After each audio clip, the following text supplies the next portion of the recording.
¿Qué ocurrirá hoy en la votación de la paridad de género en el Senado? ¿Qué ocurrirá también con las negociaciones que se están desarrollando entre el oficialismo y la oposición y más? Son algunos temas de los que abordaremos junto al senador Jorge Pizarro. Bienvenido, senador, ¿cómo está? Bien, bien, buenos días. Bueno, ¿usted vio la entrevista del presidente Piñera el fin de semana? No, pero leí lo esencial. ¿Qué le parece que dentro de las cosas que él afirmó, señaló que a su juicio, por lo menos lo peor ya pasó? ¿Usted coincide? No, no en el sentido de creer que los temas que han significado las grandes protestas ciudadanas se han ido solucionando. Creo que ahí el presidente se equivoca en el diagnóstico. O alguien le está informando mal o no tiene conciencia exacta de lo que ha pasado. Nosotros seguimos teniendo un serio problema de desigualdad en el país que para poder enfrentarlo requiere de varios caminos de solución que tienen que ser manejados de manera integral. Estoy hablando, por ejemplo, la salida institucional a través de el plebiscito y luego generar una instancia, una constituyente que proponga al país una nueva constitución. Eso en lo político. Pero en la agenda social, en los temas de pensiones, en los temas de salud, algo dice nuevamente que va a mandar o que va a hacer tal cosa. En los próximos días. Estamos súper atrasados, no tenemos mucho más tiempo como para que los pensionados nuestros sigan esperando que de una vez por todas modifiquemos el sistema de la AFP. Tenemos ese tipo en lo social. Después tenemos otra arista, que es la situación económica, que es muy delicada. El país estaba estancado hasta antes del 18 de octubre y eso lo sabíamos todos. Este gobierno llegó al poder diciendo que ellos iban a activar la economía y sin embargo la economía iba bajando y bastante estancada, como digo. Se ha agravado más la situación. Entonces también si uno quiere financiar la agenda social, tiene que trabajar en reactivar la economía. Todos sabemos que para que haya una reactivación de la economía, haya mayor inversión, se requieren certezas, se requiere estabilidad política, social y económica. Esos cuatro elementos, y la gente necesita también tener seguridad en el empleo, seguridad de que va a estar tranquila, de que puede desplazarse libremente a su lugar de trabajo, que en su barrio no va a tener problemas con la delincuencia. Es decir, en esos cuatro elementos, a mí entender es que debemos priorizar como sociedad la búsqueda de los acuerdos necesarios y ir buscando soluciones rápidas. Y en eso, lamentablemente, no veo al gobierno y menos al presidente. En ese sentido, pensando las certezas, no solo en la economía, pero que estemos discutiendo un proceso constituyente, eventualmente una nueva constitución, ¿puede de alguna manera atentar contra esa certeza y el mismo hecho de haber sido incapaces de garantizar el orden público, por lo menos en lo que Bueno, va es que hasta eso ahora? va a ser parte seguramente de la campaña de aquellos que no quieren avanzar hacia una nueva constitución. Y desde ese punto de vista, claro, si se está discutiendo durante un tiempo el cómo va a estar establecido el marco constitucional, más de alguien va a decir, yo en términos económicos no quiero invertir. Pero francamente, sin estabilidad política, social y económica, no hay posibilidades tampoco de buscar una salida. Por eso digo que las cuatro cosas se tienen que ver al mismo tiempo. ¿Cuál es la gracia que tiene el camino institucional? Es que te da la certeza de que institucionalmente, de acuerdo a la propia constitución actual, se buscó un camino de salida para esa aspiración que tenemos los chilenos de tener una constitución que nosotros sintamos como propia y en la que hayamos participado la gran mayoría de los ciudadanos. Por ese lado tienen que ir las certezas. Después tienen que ir por el lado de la priorización de la agenda social. Luego por dar certezas también en la reactivación de de la economía y a las personas. Los cuatro elementos van juntos. Tú no puedes pensar solo en orden público, represivo, de impedir que se produzca una marcha, si es que no tienes todos los otros elementos, porque si no, el problema va a ser mayor. Cuando el presidente anuncia que en los próximos días va a presentar reformas profundas en materias que usted señalaba, pensiones, salud, ¿qué espera? Bueno, yo espero que las transformaciones, por ejemplo, en materia de pensiones, con el sistema de la AFP, sea en serio y sea profunda de verdad. Nosotros cuando hicimos la reforma tributaria, el acuerdo con el actual ministro Briones, manifestamos que primero veíamos el tema de pensiones básicas solidarias, que es lo que maneja el Estado, y de aquí a marzo, no podemos pasar de marzo sin que no tengamos una reforma al sistema de pensiones del pilar contributivo. Y eso significa que las AFP tienen que entender que van a tener cambios y cambios estructurales profundos. No maquillaje, no cosméticos, porque el sistema no resiste más. Ya, pero manteniendo el sistema de capitalización individual, señala el Yo presidente. creo que la salida va a ser una mezcla en que se va a mantener, por supuesto, el ahorro personal las personas son dueñas de sus ahorros y por lo tanto no creo que se modifique esa parte. Pero si no colocamos una parte importantísima de solidaridad y de apoyo intrageneracional de la población activa a la población pasiva, va a ser muy difícil. Necesitamos tener una mezcla donde haya solidaridad, haya reparto también, porque si no, no vamos a aumentar las pensiones rápidamente y la gente al menos espera que las pensiones más bajas tengan un incremento importante como se hizo con las pensiones básicas solidarias. Antes del 18 de octubre habían avanzado en acuerdos en la reforma de pensiones en las que un porcentaje del 5% adicional iba a ser para la cuenta individual, otro porcentaje iba a ser para solidaridad. ¿Cree que se puede mantener esa línea o hay que cambiarlo todavía?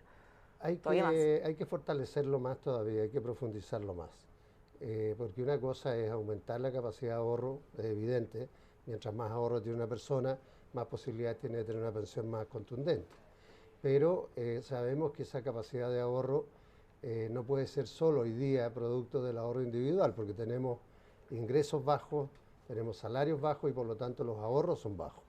Entonces eso hay que complementarlo. ¿Cómo se complementa? Con un aporte solidario de parte del empleador y con otro aporte también de reparto que viene por parte del Estado.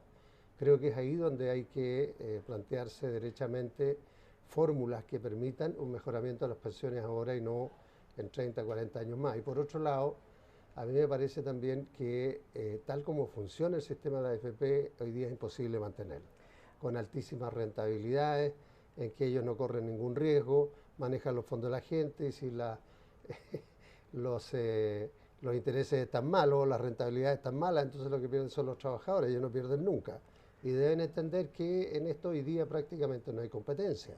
Así es que yo espero que podamos construir un acuerdo rápido en esa materia. Respecto a la violencia, ¿qué le parece que se esté estudiando la posibilidad de acusar constitucionalmente al intendente Guevara? La acusación constitucional existe y es una facultad de la Cámara de Diputados, que es la que fiscaliza al Ejecutivo. Tiene un sentido, si hay autoridades que no estén cumpliendo o dejando de cumplir con su deber o haciéndolo derechamente mal o pasando a llevar algunas leyes, es evidente que la Cámara puede, dentro de sus facultades, acusarla. ¿Usted cree que es el caso del intendente? Yo no lo he estudiado ni me voy a pronunciar tampoco, porque como te digo, es una facultad exclusiva de la Cámara, porque además a nosotros después nos toca ver en cuántos jueces. Pero lo que yo sostengo es que el sistema de las acusaciones constitucionales forma parte de los organismos y los mecanismos de control que el Congreso tiene.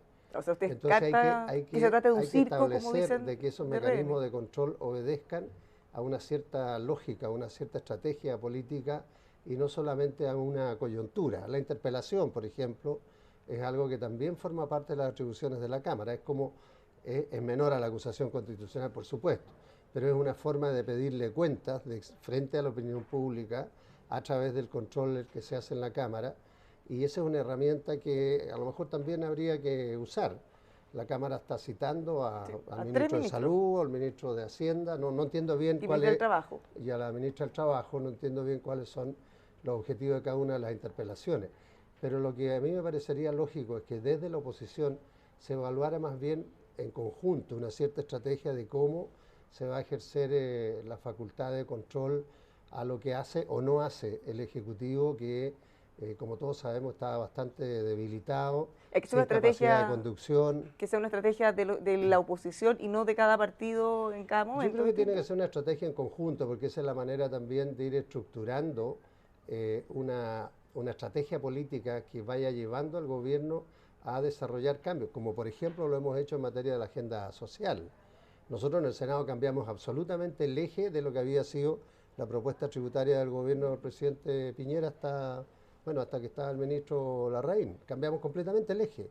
Una reforma tributaria que disminuía ingresos para el Estado pasó a ser una reforma tributaria que aumentó los ingresos justamente para poder financiar las prioridades sociales. Entonces, desde la oposición tú también puedes hacer política llevando al gobierno por los caminos que a nosotros nos parece ayudan a buscar una solución a la crisis social que tiene hoy día el país. Senador, vámonos al proceso constituyente. Se va a votar en el Senado lo que se aprobó en la Cámara respecto a la paridad de género, los escaños para pueblos originarios y los independientes. ¿Qué cree que va a pasar en esa votación? Hoy día nosotros iniciamos el proceso de discusión. Yo quiero aclarar que no se vota hoy, porque si no la gente va a pensar de que nos Aquí hay vamos a gente que reunir se asume que... y que vamos a votar hoy. Recién nosotros, para que la gente entienda, recién nosotros conocemos y se da cuenta del proyecto que aprobó la Cámara de Diputados. En la De Cámara de ahí, Diputados, perdón que lo interrumpa, habían asumido que al aprobarlo iba a ser un mero trámite en el Senado, que iba a ser aprobado rápidamente y ya contaban con los votos. Eso se ha ido aclarando en los últimos días que no va a ser así, no tan expedito como ellos hubieran querido. no, primero porque nosotros tenemos que conocer el proyecto. O sea, eso es lo primero, y tenemos un trámite. Se da cuenta en la sala, se hace hoy día a las 10:30 de la mañana, de ahí se va a pasar seguramente a la Comisión de Constitución. Entiendo que hay colegas que quieren que una parte, lo que tiene que ver con la paridad de género, vaya a la Comisión de Mujer, Equidad y Género, y otra puede ir a Constitución. Eso es algo que tenemos que decidir a qué comisiones específicas va cada parte del proyecto. Si es que se puede dividir el proyecto, por lo mejor viene en su conjunto. Y de ahí en las comisiones es evidente que tiene que haber un debate, tiene que haber un estudio, vamos a recibir gente, vamos a pedir opiniones, vamos a hacer actuar a la comunidad organizada. Esto es un tema que es altamente sensible y complejo a la vez, porque no solo se busca establecer el derecho a la paridad, sino que hay que buscar la fórmula a través de la cual eso se concrete. Y ahí es donde uno escucha que hay todo tipo de mecanismos, de fórmulas. A mí lo que me importa es que objetivamente podamos tener paridad. Y cuando digo en una constituyente, cualquiera de las dos opciones que se vote en el plebiscito, yo creo que debiera ser elegido totalmente por los ciudadanos. Yo espero que se pueda concretar que la mitad de ellos sean mujeres. Lo mismo con la incorporación de representantes de los pueblos originarios, tiene que ser paritario también. Bueno, ahí quedó pendiente porque se avanzó en que hayan escaños, Bueno, pero tenemos no en todo pendiente cuanto todavía. que... Bueno, Tenemos todo pendiente, por eso estoy diciendo que una cosa es la idea de legislar y otra cosa es que después tenemos que concretarla y concretarla de manera que sea eficiente, que sea efectiva, que cumpla el objetivo. Eso no lo podemos despachar en un día, en dos o en una semana, porque a lo mejor cometemos errores que después cuesta mucho corregir, o una buena idea se transforma en un problema. desde la oposición han hecho un llamado a los senadores de Evópolis y RN a que no se dejen presionar por la UDI. Yo le haría un llamado a todos los senadores de gobierno, que entiendan que la necesidad que tiene el proceso constituyente, tener una legitimidad ciudadana y que además esa nueva constitución sea expresión de lo que realmente Chile quiere y está sintiendo y está en condiciones de generar una constitución que sea el marco común en el cual convivamos todos los próximos 30, 40 años, necesita de una participación paritaria, necesita de la participación de mujeres que tienen una sensibilidad y una visión distinta de cómo organizarse en la sociedad. Eso es evidente. Cerrarse a eso es ir en contra de la historia. Entonces, yo digo a la gente de la UDI que se ha puesto en una postura tan extremadamente conservadora, llegar al extremo de negar el aporte que va a significar por parte de las mujeres a generar un proyecto de una nueva casa común, es no entender el rol que juegan las mujeres en la sociedad. Ahora, la UDI han dicho que no están en contra de la paridad, sino en el mecanismo. Ellos quieren buscar quizá un mecanismo que los asegure desde un comienzo y no después de las elecciones. ¿Usted cree que podrían avanzar en acuerdos para que dejen una fórmula que los tenga contentos a todos? Porque existen otras alternativas. Yo no me niego. Mire, a mí cualquier fórmula que me garantice que en la próxima constituyente vamos a tener mitad hombres, mitad mujeres, me viene bien. Cualquier fórmula. Lo que pasa es que uno sabe que eso es una excusa para oponerse a los avances que se requiere hoy día en una agenda de igualdad de género. Esto no sucede solo en nuestro país. Yo formo parte del Parlamento Latinoamericano, soy el actual presidente. Hace 2 meses atrás tuvimos un evento muy grande de ONU Mujeres contra la violencia de la participación de las mujeres en política, en el servicio público. Esto se da en todos los niveles y en todos los países. Y lo que es evidente y está comprobado, cuando tú tienes mayor participación femenina en un órgano de cualquier tipo, colectivo, como puede ser un consejo municipal, el Congreso, el contenido de los proyectos de ley que salen son distintos, tienen una mirada distinta y mucho más, yo diría que mucho más humana también. ¿Usted cree que deberían avanzar también en mayores regulaciones o en especificar el tema del gasto o financiamiento de la campaña electoral, pensando en que esta es una campaña bien atípica, lo que vamos a vivir para el plebiscito? ¿Para el plebiscito? Bueno, el financiamiento tiene que ser absolutamente transparente, como es hoy día el actual sistema de financiamiento de cualquier campaña política. Capaz tiene Tiene que haber dificultad. límite, Hay una dificultad tiene... porque no hay un candidato necesariamente, puede ser cualquier persona quizá Sí, que haga campaña. pero el tema no tiene que ver con cuánto gasta un candidato, no, tiene que ver con los límites de financiamiento y las formas como eso se aplican. Y yo creo que el CERVEL ya está trabajando Ellos mismos han señalado que es propuestas. difícil, Sí, pensando en claro, que todos podríamos hacer campaña y gastar eventualmente recursos que no estén regulados o coordinados. exactamente. Aquí yo creo que hay dos posibilidades, o sea a nivel nacional, que me parecería que sería lo lógico, o limitando el gasto a lo que corresponde a cada distrito donde se va a elegir determinada cantidad de constituyentes. Por ejemplo, en mi región, como se asimila a los diputados, hoy día se eligen 7 diputados, tendríamos que elegir 7 constituyentes, hombres y mujeres. Que la Entonces ahí dificultad está uno en el dice, plebiscito más que en los ¿cómo? constituyentes. La dificultad mayor está en el plebiscito previo, Sí, más que en los constituyentes, que ahí más o menos se puede asimilar. bueno, por eso estoy diciendo que una cosa puede ser el plebiscito que puede ser de nivel nacional y otra cosa es una vez que tengas que elegir los constituyentes, porque ahí tú lo puedes asimilar a la actual legislación. Se eligen 7 con un gasto total de tanto y como son candidatos los que van a ir, bueno, el control puede ser como se hace ahora con el sistema parlamentario. Ahora, en términos del financiamiento del plebiscito tiene que ser con topes máximos y con, yo diría, más que el tope de financiamiento, con claridad en quiénes pueden hacer los aportes, quiénes pueden hacer ese tipo de publicidad y cómo se puede financiar, y además que, ojalá, los medios de comunicación tengan una participación activa garantizándole igualdad de acceso a los medios a quienes representen las distintas opciones. Senador, cambiando los temas más políticos, el senador Lauber dijo que en la oposición hay gente que le tiene miedo a los acuerdos, o vértigo a los acuerdos, para ser más precisa. No, es ¿Usted cierto, hay coincide? gente que le tiene miedo, sí. Vértigo es la palabra que lo utilizó. ¿Usted coincide con eso? ¿Los vapuleados Cuesta acuerdos? mucho llegar a acuerdos, sí. ¿Pero cuesta llegar a acuerdos por ponerse de acuerdo en sí o por el temor de lo que se va a decir al Cuesta llegar a respecto? acuerdos por dos razones. Una por la que dice Ricardo, que yo comparto. Hoy día alguien que propone acuerdos, primero no es noticia. Es difícil que salga una propuesta que busque acuerdos en materia económica, en materia de reactivación, en pequeña empresa, en lo tributario, en lo político. Incluso la palabra acuerdo hoy día es mal vista, es un mal bicho. ¿Por qué? Porque dice, esta gente se está poniendo de acuerdo, entonces de cara a la ciudadanía no se pueden poner de acuerdo porque aquí todo tiene que ser abierto. Y los acuerdos es lo que más abierto tiene que existir y es lo más transparente que hay, porque cuando tú buscas un acuerdo, estás partiendo de posiciones distintas para buscar algo que sea mejor para todos, donde cada cual tiene que ceder y tiene que actuar con generosidad política.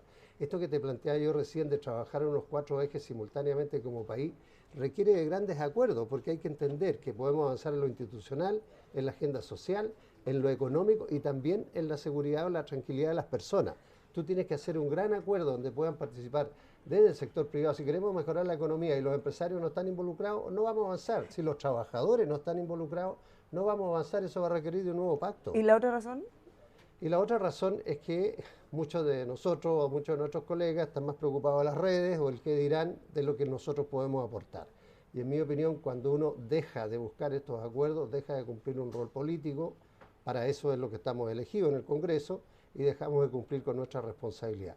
Al menos yo lo veo así, por eso es que trato siempre de buscar acuerdos con todos los actores, porque si no generamos, vuelvo a insistir, no generamos una masa crítica muy mayoritaria que entienda que este país puede seguir creciendo y debe seguir desarrollando, pero con mayores niveles de igualdad social, entonces lo que vamos a colocar en riesgo, si no estamos de acuerdo con eso, no entendemos eso, vamos a colocar en riesgo nuestra democracia, nuestro crecimiento, nuestro desarrollo, nuestros avances en materia social y la igualdad de oportunidades que aspiramos todos, va a ser mucho más difícil de concretar. A propósito de las redes sociales, ¿qué le parece los dibujos que publicó el diputado Hugo Gutiérrez del Partido Comunista? En lo que se ve a él mismo asesinando al presidente Piñera en un dibujo supuestamente hecho por un niño. Muy lamentables, pero me parecen peor las pobres explicaciones que he tratado de dar. Él ha justificado, diciendo Por que no eso puede te digo cortar. que me parece peor eso. Desde el oficialismo han señalado algunos diputados de Chile Vamos que van a acudir al Mire, Tribunal Constitucional para destituirlo, para pedir su destitución. ¿Qué le parece? Esa forma de hacer política es la peor de todas. ¿Cuál? ¿La del diputado o pedir...? La forma de hacer política dividiendo dividiendo, polarizando, descalificando, vilipendiando al que piensa distinto o tratando de hacerse el más choro del barrio, ¿no es cierto?, siendo más violento, más agresivo, más descalificador. Eso es lo peor de todo. O sea, si el diputado, cualquiera que sea, o cualquier personero político, cree que puede aportar a algo, al proceso que está viviendo el país, que requiere de cambios y de cambios, todos partimos de la base, estamos planteando cambios pacíficos, entonces quiere decir que está absolutamente errado, equivocado y no entiende para qué es lo que está ahí. ¿Le ha costado mucho compartir la oposición con el Partido Comunista? ¿Con el comportamiento que han tenido en el último tiempo respecto al proceso constituyente, por ejemplo, que se han opuesto? No, ellos tienen, yo creo que han estado errados una vez más en su estrategia. Pero no es un problema de compartir, yo tengo muy buena relación con todos ellos, entiendo la lógica en que están, creo que se han equivocado rotundamente una vez más, han tomado posturas pensando a lo mejor que pueden encabezar un proceso que el fenómeno que se ha dado de protesta en las calles. Yo creo que lo que la gente espera, y estas grandes mayorías, las que yo les hablaba recién, que son más bien silenciosas, que no se expresan, lo que esperan es que seamos capaces de construir un camino de salida con una unidad importante, ya sea quienes estamos en la oposición o quienes están hoy día en el gobierno. Ya veremos cómo se conforman las alternativas de gobierno a futuro, para eso todavía hay un tiempo muy largo, pero hoy día lo importante es construir, no seguir destruyendo, no seguir dividiendo. Al menos eso es lo que yo pienso. Finalmente hoy se vota un voto censura en la Cámara de Diputados en la mesa respecto a la incapacidad que han tenido supuestamente para controlar el orden y ponerle un coto a las barras bravas dentro del hemiciclo. ¿Qué le parece eso? Que a poquito. Bueno, primero yo espero que no prospere, pero sí lo que creo es que les puede servir como un punto de inflexión para reflexionar cómo es la forma en que está cada cual cumpliendo su papel en política. Si no nos respetamos entre nosotros, no le podemos pedir respeto a la gente, y creo que hay que partir por ahí. Así que ojalá todas estas situaciones que se generan ayuden a que tomemos conciencia de que nosotros tenemos que ser parte de la solución y no de agravar los problemas. Muchas gracias, senador, por habernos acompañado esta Gracias mañana en EMOL TV. Lo dejamos invitado a que siga informándose junto a nosotros en emol.com.